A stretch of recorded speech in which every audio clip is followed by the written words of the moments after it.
Pero bueno, el tema es: ¿y qué después de la resurrección? Mire, después de que nosotros tuvimos ese domingo glorioso la semana pasada, ahora la pregunta para ti, para mí es: ¿y qué después de la resurrección? ¿Qué es lo que uno debe de hacer después de la resurrección? ¿Cómo es que tú y yo debemos de vivir después de haber recordado lo que Cristo hizo en esa cruz del Calvario? Pues te quiero decir, querido hermano, que en primer lugar, cuando uno ya ha llegado a confiar en Dios como su único y suficiente Salvador, entonces cada uno de nosotros hemos comenzado a madurar en las cosas de Dios. Y uno necesita asumir el papel de testigo y hablar a la gente de la realidad de la resurrección de nuestro Señor Jesucristo. ¿A quién? A tus vecinos, a tus amigos, a tus familiares. Y no es, querido hermano, solamente predicarles, sino es por la forma en que uno vive. Tu testimonio es muy importante y uno debe de vivir una vida ejemplar. Una vida que manifieste la resurrección y el poder de Dios en la vida de cada uno de nosotros. Nosotros tenemos la responsabilidad de hablar de la resurrección de Cristo. No hay que tratar ni con doctrinas, no hay que darle de bibliazos a la gente, sino comenzar a hablarles de Jesús, que Jesús sí resucitó, como ningún otro ha resucitado en este mundo, porque entendemos que hay muchas filosofías, que hay muchas religiones y hay sectas diversas, pero no hay que entrar en discusión con la gente. Más bien, hay que hablarles de lo que Cristo hizo, y lo que Cristo hizo es que Él resucitó al tercer día de haber sido crucificado. Quizá el Jesús que el mundo conoce no es el mismo Jesús que tú y yo conocemos. El mundo a veces piensa que Dios es un Dios enojado, un Dios que busca castigarnos, un Dios que tiene un palo en su mano y que está esperando a que cada uno de nosotros se equivoque para tener la oportunidad de darnos y darnos con todo. Pero ese no es el Jesús que yo conozco. Yo conozco a un Dios que dijo que al tercer día iba a resucitar y Él resucitó. El mundo de este Jesús está compuesto de seguidores que no viven peleando y convirtiendo a la fuerza a otras personas. Hay muchas religiones en este mundo donde la base de su creencia tiene que ver con guerras santas y tiene que ver con confrontaciones físicas. Y esa no es la base del cristianismo. Jesús cargó nuestros pecados en la cruz, cargó la condenación, nuestros dolores, nuestras enfermedades y aflicciones que cada uno de nosotros hemos experimentado y los dejó clavados en la cruz. Y al tercer día resucitó de la tumba para mostrar que Él sí es Dios. Decirle a la gente por medio de su resurrección que Él da vida. La vida que Él manifestó cuando resucitó de la muerte es la vida que hay en mí hoy en día y es la vida que hay en ti, querido hermano y querida hermana. Y esa quizá es la mejor prédica. La vida de que Jesús existe en ti y la vida de que Jesús existe en mí. Ese es el testimonio que cada uno de nosotros podemos dar. Cuando Jesús resucitó de la muerte, derribó las potestades y derribó al enemigo. Y aunque Él hizo eso, Él ha dejado en las manos de los creyentes como tú y como yo el privilegio, el derecho, pero también el papel de ministrar los valores, la fuerza y el amor del reino de Dios a los que viven aquí en este mundo. Después de la resurrección hay que buscar aliviar de la gente sus culpas, sus pesos, sus dificultades, sus fracasos, sus heridas. Veamos ahora un poderoso pasaje que ilustra todo lo que les he dicho y lo vamos a analizar frase por frase. Así que te pido que pongas mucha atención. Acompáñame por favor al pasaje de Marcos capítulo 16, versículos del 1 en adelante. Y si alguien necesita una Biblia, pues solamente nos la pide y con todo gusto se la prestamos. Si alguien necesita una Biblia, levanta su mano y se la prestamos. ¿No? Ok. Marcos 16, 1. Vamos a comenzar con la primera frase. Dice aquí: cuando pasó el día de reposo. Te quiero decir, querido hermano, que nunca hubo un día de reposo como este desde que fue instituido el Sabbat en la ley de Israel. Durante todo ese sábado reposó en el sepulcro el cuerpo de nuestro Señor Jesucristo.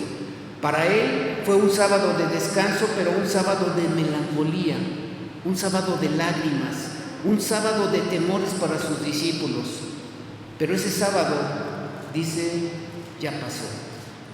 Y el primer día de la semana es el primer día de un nuevo orden de cosas, donde se cumple la palabra que dice que sus misericordias son nuevas cada mañana. Dice a continuación el pasaje: María Magdalena, María la madre de Jacob y Salomé compraron especias aromáticas para ir a ungirle, pues querían que sobre el cadáver de Jesús no solo cayera el rocío de sus lágrimas, sino también el perfume de sus aromas. Y yo, cuando estaba estudiando este pasaje, me preguntaba, ¿era necesario? ¿O solo fue un acto de amor? Porque si me acompañas por favor a Juan, deja un separador ahí en este libro de Marcos, y vamos a Juan 19:39. Juan 19:39. ¿Ya lo tienes? Un poquito más adelante. Dice Juan 19:39, fíjese bien. Dice: también Nicodemo, el que antes había visitado a Jesús de noche, ¿se acuerdan? Ese Nicodemo, capítulo 3 de Juan. Dice: vino trayendo un compuesto de mirra y aloes como 100 libras. 100 libras. Cuando José de Arimatea pidió el cuerpo de Jesús, también Nicodemo estaba ahí en ese lugar. Lo envolvieron en una sábana, pero este hombre llevó, en aquella época una libra era 340 gramos aproximadamente, entonces estamos hablando que llevó 34 kilos de aloes y de hierbas aromáticas. Por eso yo me preguntaba, ¿no era suficiente los 34 kilos? Porque estas mujeres pensaron que no era bastante. ¿Por qué? Porque ellas lo que querían era contrarrestar el olor de un cuerpo en descomposición. Por eso trajeron hierbas aromáticas para poderle ungir. Versículo 2 del capítulo 16 de Marcos dice: y muy de mañana, el primer día de la semana, o sea, estamos hablando del domingo, vinieron al sepulcro ya salido el sol. Qué interesante, ¿no? Que estas mujeres se hayan puesto de acuerdo, las tres mujeres, para poder ir a la tumba donde estaba el Señor Jesucristo, ahí. Y dice, pero se decían entre sí, ¿quién nos removerá la piedra para poder entrar al sepulcro? Porque realmente era una piedra sumamente pesada que ellas no podían mover. Pero fíjese lo que sucedió en ese momento cuando ellas iban meditando en el camino. Ok, ya tenemos aquí las hierbas aromáticas, pero la pregunta es, ¿quién va a abrir la tumba? ¿Quién la va a abrir? ¿Quién va a abrir el sepulcro para que nosotros podamos entrar? ¿Qué pasó? Versículo 4. Pero cuando miraron, vieron removida la piedra que era muy grande. Así que la preocupación de estas mujeres, la preocupación que ellas tenían acerca de la piedra del sepulcro, era porque estaban conscientes de que ellas no podían moverla, pues era extremadamente pesada. Pero había otra dificultad que a lo mejor ellas no habían tomado en consideración: la guardia de los soldados que había puesto Pilato por petición de los fariseos para que pudieran cuidar el sepulcro y que supuestamente sus discípulos no se robaran el cuerpo de Cristo. Así que si ellas hubieran llegado antes que ellos quedaran atemorizados después de la resurrección del Señor, seguramente los soldados habrían infundido temor a estas mujeres. Pero fíjate bien, el gran amor que tenían al Señor las llevó al sepulcro, y cuando ellas llegaron, ambas dificultades se solucionaron. Los soldados se habían marchado y alzando los ojos observaron que la piedra había sido removida. En este pasaje podemos ver que quienes buscan diligentemente al Señor experimentarán que las dificultades que se cruzan en su camino se desvanecen de modo sorprendente y que una mano invisible les ayuda más allá de lo que a veces nosotros esperamos. Versículo 5. Y cuando entraron en el sepulcro, vieron a un joven sentado al lado derecho, cubierto de una larga ropa blanca, y se espantaron. Mas él les dijo: no os asustéis, ¿buscáis a Jesús Nazareno, el que fue crucificado? ¿Qué le dice? Ha resucitado. No está aquí, mirad el lugar en donde le pusieron. Así que, queridos hermanos, hasta este punto la crucifixión es cosa del pasado, aunque siempre ha de estar en nuestra mente para poder recordar el precio que el Señor Jesucristo pagó para nuestro rescate. Las mujeres que allí estuvieron pudieron ver el lugar donde reposó un cadáver, el cadáver del Señor Jesucristo, pero ese cadáver ya no estaba allí. No lo robaron ni los amigos, ni los discípulos, ni los enemigos. Simplemente Jesús había resucitado. Así que ha de ser para ellas la buena noticia de que en lugar de tener que ungir a un muerto, puedan regocijarse de saber que Jesús está vivo. Y el ángel les da una noticia. Versículo 7. Dice: pero id, decid a sus discípulos y a Pedro que él va delante de vosotros a Galilea, allí le veréis como os dijo. El ángel les ordena a continuación que se den prisa de poder comunicar a sus discípulos la noticia. Las primeras en llegar fueron las primeras en ser enviadas, pues ningún apóstol se atrevió a llegar al sepulcro de Jesús antes que ellas. Les dice: vayan pronto y digan a sus discípulos que ha resucitado de los muertos. Pero los discípulos, ¿cómo estaban? Atemorizados, en unas horas de gran desmayo, pues su querido maestro, para ellos, estaba muerto. Y con él habían quedado sepultadas en la tumba todas sus esperanzas y todos sus anhelos. Id pronto, dice el ángel, díganle que ha resucitado para que no caigan en la desesperación. Vemos cómo el Señor Jesucristo no se avergüenza de sus discípulos, ni siquiera cuando ellos se avergonzaron de él. Deben decírselo, sobre todo a Pedro. ¿Por qué la palabra de Dios nos menciona a Pedro? ¿Sabe por qué? Porque era una gran noticia, la mejor noticia, especialmente para Pedro, pues él estaba penado porque le había negado al Señor Jesucristo.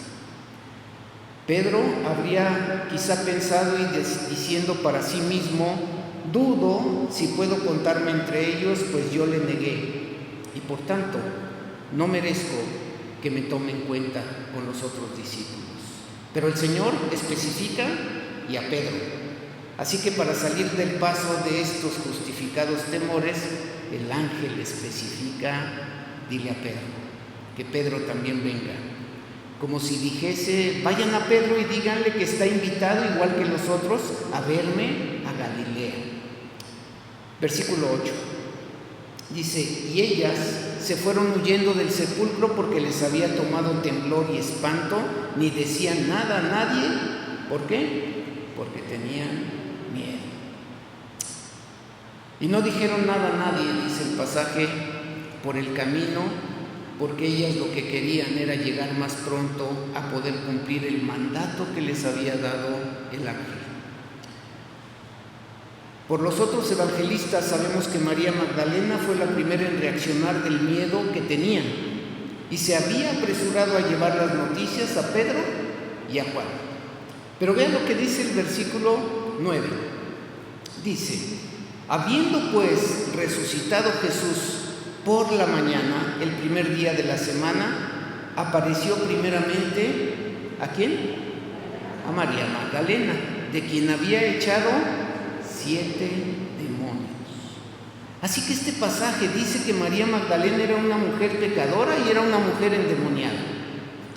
Y esto nos enseña algo muy importante, queridos hermanos, que Dios estaba tratando de mostrar al ser humano que cuando Jesús se mostró a María Magdalena antes que a cualquier otro ser humano en toda la tierra, Dios nos está diciendo: yo soy el Dios del que antes andaba en pecado, del que andaba atado, al que antes estaba bajo la presión de su propia maldad. Yo soy el Dios de esa gente. Yo he venido a aliviar y a soltar las ataduras de sus aflicciones y de su falta de gozo.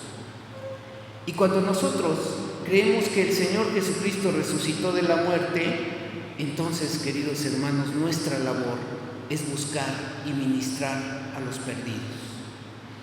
El poder de la resurrección comienza a aliviar las cargas de todas esas personas que siguen todavía en este mundo con unas cargas que apenas pueden soportar. Y este era el caso de María Magdalena. Pues si María Magdalena se sentía inferior por su condición de mujer y de mujer pecadora, Jesús, cuando resucitó de la muerte, llegó a ella en primer lugar para fortalecerla y hacerla sentir que la vida de ella sí valía.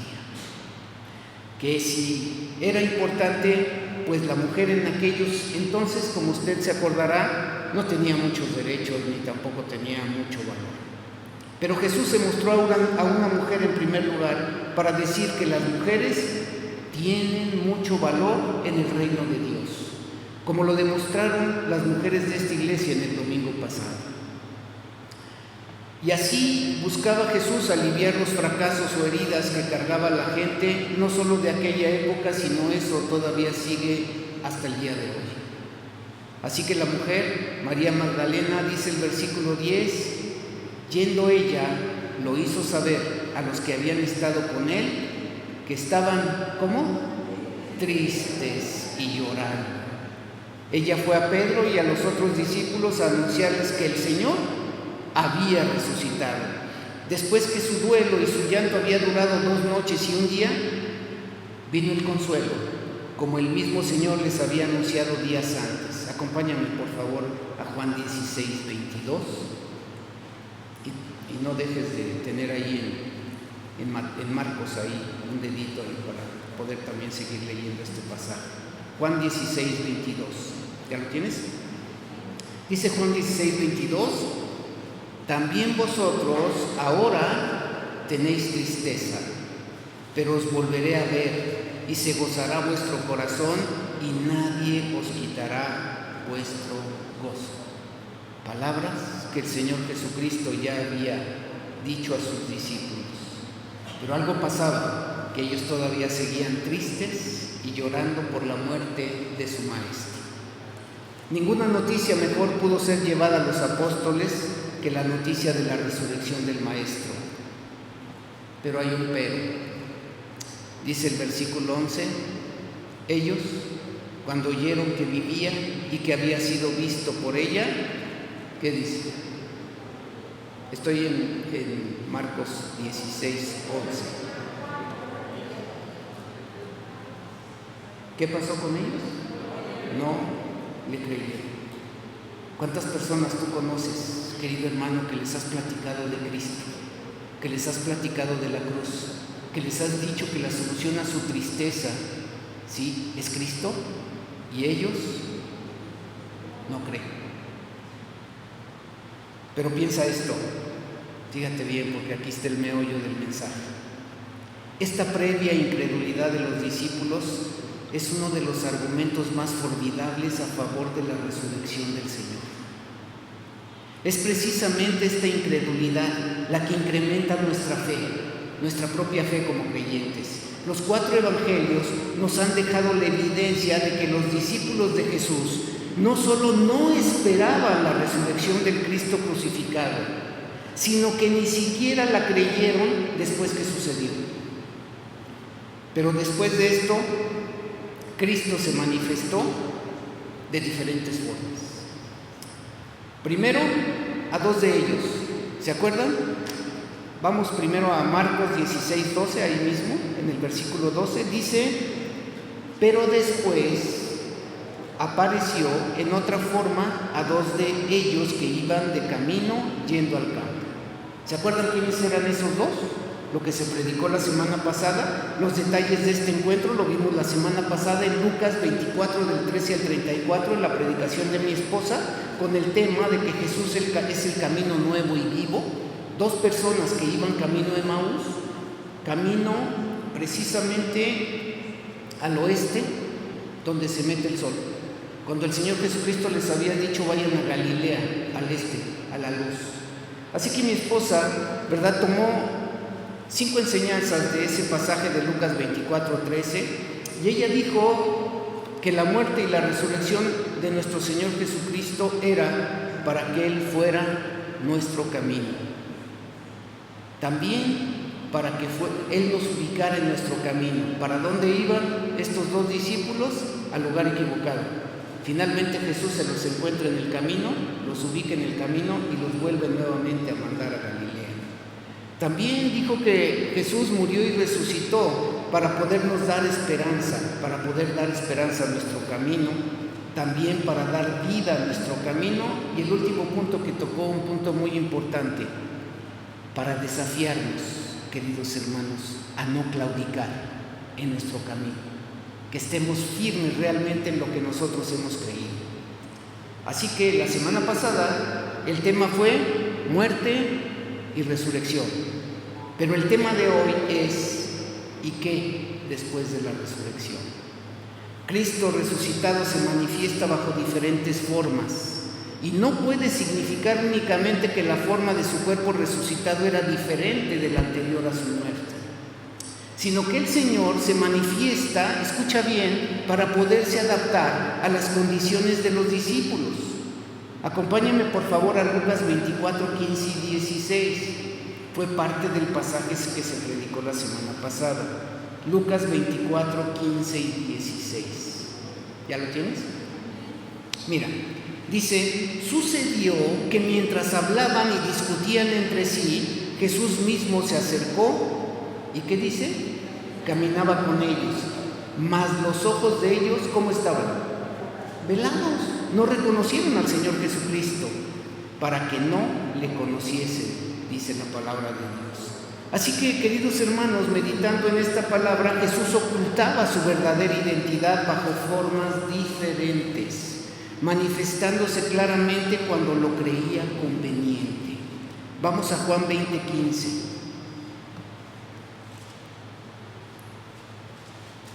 Vamos a ver otra manifestación del Señor. Juan 20:15, ¿ya lo tienes? Dice, Jesús le dijo: mujer, ¿por qué lloras? ¿A quién buscas? Ella, pensando que era el hortelano, le dijo: Señor, si tú lo has llevado, dime dónde lo has puesto y yo lo llevaré. Jesús le dijo: María. Volviéndose ella le dijo: Raboni, que quiere decir maestro. Ahí ya se había dado a conocer a María Magdalena. Así que estos dos testigos, tanto María Magdalena como los dos discípulos que iban camino a Emaús, fueron y lo comunicaron a los demás discípulos. Es decir, dieron testimonio de la resurrección de Jesús, satisfechos con el encuentro que habían tenido con Él. Estaban deseosos de que los demás discípulos compartiesen la satisfacción de ellos y por eso corrieron a darles la noticia, con esa buena noticia que darían consolados y confortados por ellos, como lo han sido confortados por el mismo Señor Jesucristo. Así que, ¿quién es el que nos consuela? ¿Quién es el que nos conforta en nuestra debilidad? Dios mismo. Acompáñame a 2 Corintios 1:3. 2 Corintios 1, 3 y 4.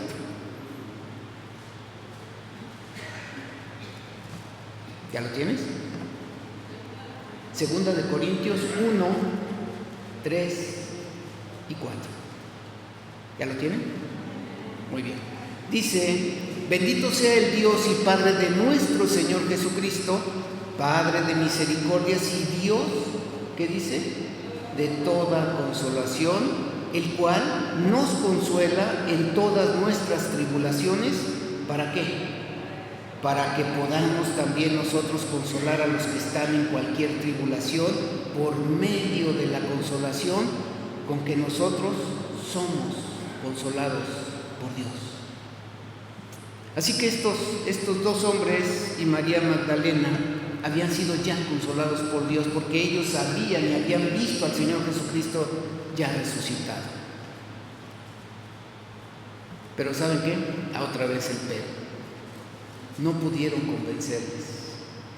Tampoco a estos les creyeron. Vamos a Marcos 16:13. Marcos 16:13 dice: ellos fueron y lo hicieron saber a los otros, y dice, y ni aún a ellos les creyeron. ¿Será una casualidad o será lo que vive el mundo el día de hoy?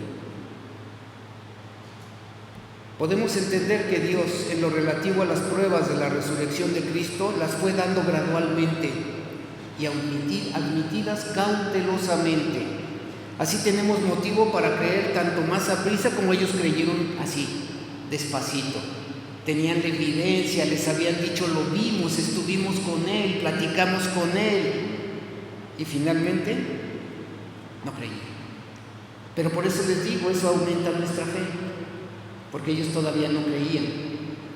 Pero te quiero decir que pensando un poquito en esto, si todo se hubiera dado enseguida, habrían sido tenidos tal vez esos discípulos como demasiado crédulos y a lo mejor su testimonio hubiera perdido contundencia.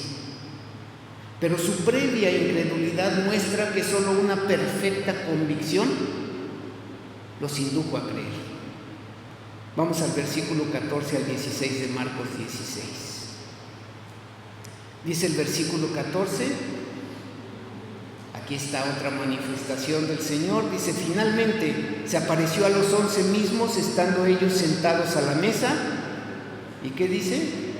Les reprochó su incredulidad y dureza de corazón, porque no habían creído a los que le habían visto resucitado.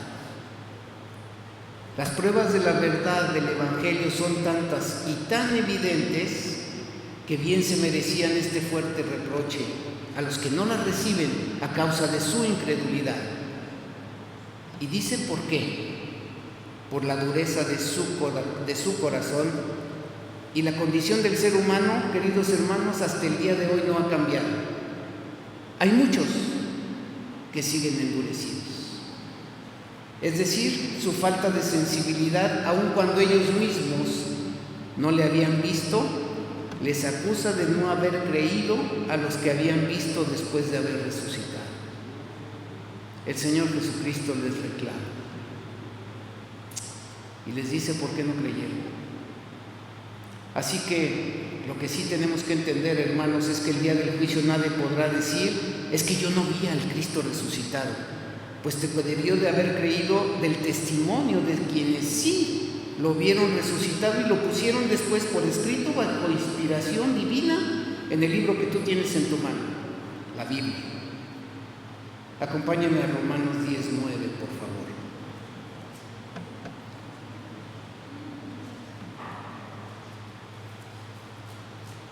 Romanos 10:9, muchos de ustedes se lo saben de memoria, porque esta es una confesión maravillosa.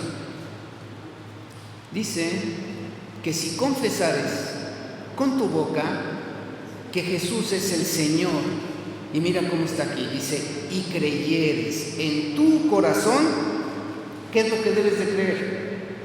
Que Dios, que le levantó de los muertos. ¿Qué pasa si es eso? Serás salvo, ¿no? Maravilloso. Si confesares con tu boca que Jesús es el Señor y creyeres en tu corazón que Dios le levantó de los muertos, serás salvo. Para muchos de nosotros, lo único que nos hacía falta era confesarlo con nuestra boca. Y tal vez a ti te pasó como a mí cuando nos compartieron del Señor Jesucristo y decíamos: pero es que yo sí creo en Cristo. Desde niño me han inculcado Cristo. Yo veía las películas de cuando el Señor Jesucristo fue crucificado, Rey de Reyes, ¿se acuerdan? Los 10 mandamientos, blanco y negro, y cada año era lo mismo. Por eso decíamos, el sábado de gloria era para nosotros un día de estar en familia. Y se acuerdan que mojaban a la gente, y tal vez tú no entiendes por qué mojaban a la gente, pero ese sábado en donde la gente tenía que mojar a otras personas era porque el agua simbolizaba la purificación. ¿Y por qué entonces los huevos de Pascua? ¿Por qué esos huevitos de Pascua que escondían en diferentes lugares? Porque la gente tenía que hacer ayuno. Y esos huevitos estaban escondidos en diferentes lugares para que tú los encontraras, porque el huevo simbolizaba la fertilidad. Y era un nuevo renacer. Y esas eran las cosas que se nos ha olvidado, queridos hermanos, compartirlo con nuestros hijos. El que podamos entender con claridad que el sábado es un día de guardar, es un día de poder estar meditando, porque además es el Sabbat, un día de reposo, para poder saber que Cristo ese día estaba ahí en el sepulcro, esperando a que terminara ese día para poder resucitar, porque cumplía la ley al pie de la letra, y ese día no se podía hacer nada. Y cada uno de nosotros tenemos que entender qué es lo que Dios quiere de nuestras vidas. Porque finalmente, después de lo que hemos visto hasta este momento, viene lo último que el Señor Jesucristo le dice a sus discípulos cuando ya está con ellos. Vamos al versículo 15. Así que después de que aparece con ellos y les reclama por la dureza de su corazón, vea lo que les dice en el versículo 15. Y les dijo: id por todo el mundo y predicad el Evangelio a toda criatura. No hay pretexto, queridos hermanos. ¿Y qué después de la resurrección? Aquí está el mandato divino. Tú creíste, sabes que el Señor Jesucristo resucitó por tu fe, pero ahora ¿qué tienes que hacer con esa resurrección? No es simplemente el hecho de creer y poder decir, sí, yo creo, soy salvo, tengo mi boleto de salvación.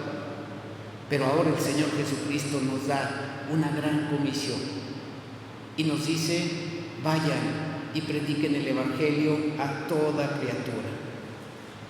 Y fíjate que es muy notorio que a quienes se les había, un poquito antes de la resurrección de Cristo, había personas que se les había predicado el Evangelio, pero hasta ese momento el anuncio había sido solamente proclamado.